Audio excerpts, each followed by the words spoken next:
Faced with new evidence of North Korea's nuclear progress, President Trump issued this warning to Pyongyang. North Korea best not make any more threats to the United States.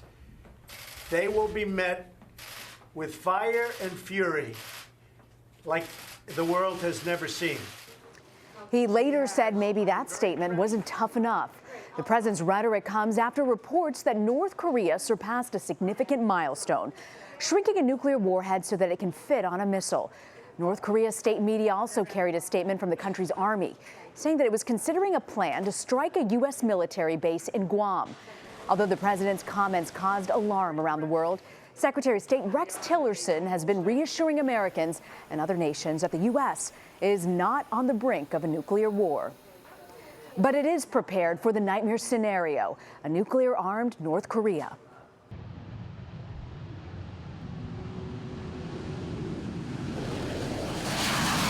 We decided to spend our time with the United States Air Force, specifically in the Pacific Theater, because we felt that that was the best way for us to get an understanding of how the United States was prepared to fight, if it should ever come to that, with North Korea. We first headed over to Kunsan Air Force Base in South Korea, which lies less than 200 miles away from the DMZ. And there, that's the home of the 8th Fighter Wing. They're known as the Wolf Pack. The mission of the 8th Fighter Wing is to protect and defend the base, Kunsan Air Force Base. To accept fallen forces, that means accepting other assets from other bases should they fall or should there be any kind of potential conflict in some of the other bases in South Korea. And the third mission is to take the fight to the north. We spent a lot of time with the 8th Security Forces. They are the military unit of the 8th Fighter Wing. They are tasked with protecting and defending Kunsan Air Force Base. We're going to get up along this ridge and watch them engage.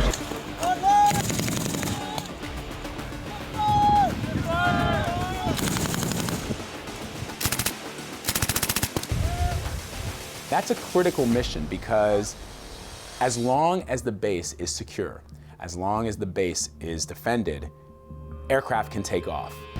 This will go through. Right now, today, we're going up in the air in the tip of the spear, the F-16 Viper. It's going to be piloted today by Captain Ryan Clisette. He's going to take me up in the F-16, going to take us on a typical bombing run scenario.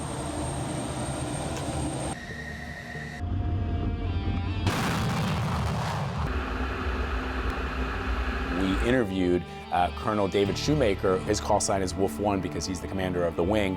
I interviewed Wolf 1 from the sky in an F-16, conducting a wing-to-wing interview. Wolf 2, I wonder if you could explain the unique capabilities of the Viper. Now, what you saw today was some of that speed and agility that we have in the F-16. It is unique to have a single-seat aircraft that can go out and do that air-to-air mission, then take bombs to the target and take care of the bad guys on the ground also. The F-16 that I was in has a glass canopy, so you could see all around you. At one point, Captain Clisette, I actually didn't think that he was serious. He said, "You want to take the stick and fly the aircraft?" Go ahead and just push it as hard as you can. As hard as I can left. Yep. All right, here we go. Yep, you have it. You have the aircraft. Good. All right, I have the aircraft. Whoa!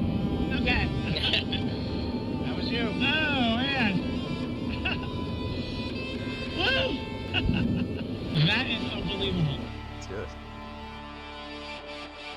From there, we went to Guam. Now, why is Guam strategic? Number one, it's where the B-1 bombers are. They are absolutely magnificent planes. Everything about them is impressive. And at one point, in talking to one of the B-1 bomber pilots, I asked them, what's the message that the United States is sending when you show up with a B-1 bomber in a theater? The reality is that the B-1 means business.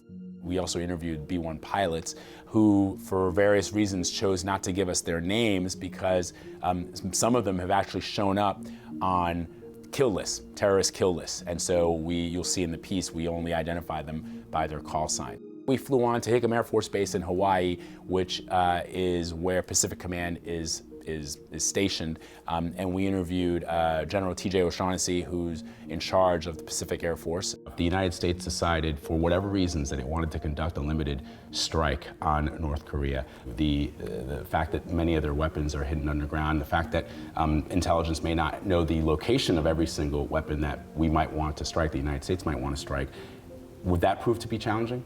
It would certainly be challenging, and I think it's one of the things that air power brings to the fight, because much of the munitions and the weapons and things that they have that we would be trying to get after, the only way you're going to get after that is with air power.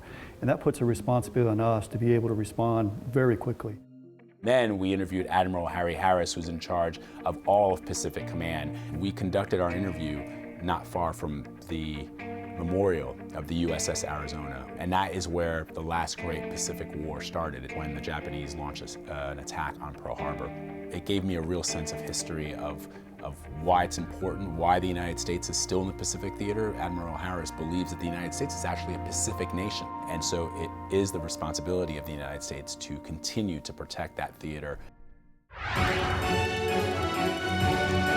Tensions between the U.S. and North Korea are reaching dangerous new heights. The regime says it will be ready to fire 4 missiles towards Guam later this month. North Korean state TV said the launch would be sent as a warning. He does anything with respect to Guam or any place else that's an American territory or an American ally, he will truly regret it. Well, I think there's been a lot of rhetoric that's been, especially now, which certainly has a lot of people rattled, and the President of the United States seemed, in his language, to threaten North Korea with what he called a fury unlike the world has ever seen. That scares a lot of people. But the message that I received from all of all the commanders that we spoke to is that the American people should sleep easy at night. People who have been in the military 15, 20, 25 years have seen this for 25 years. This is not new, what the North Koreans are doing. Nobody wants to fight. Nobody wants conflict. People want peace. But if it should ever come down to that, and if the order should ever come to take the fight to the north, then they are ready, and they have the resources to conduct those operations and to conduct them efficiently and conduct them well. And that was what we learned on our journey.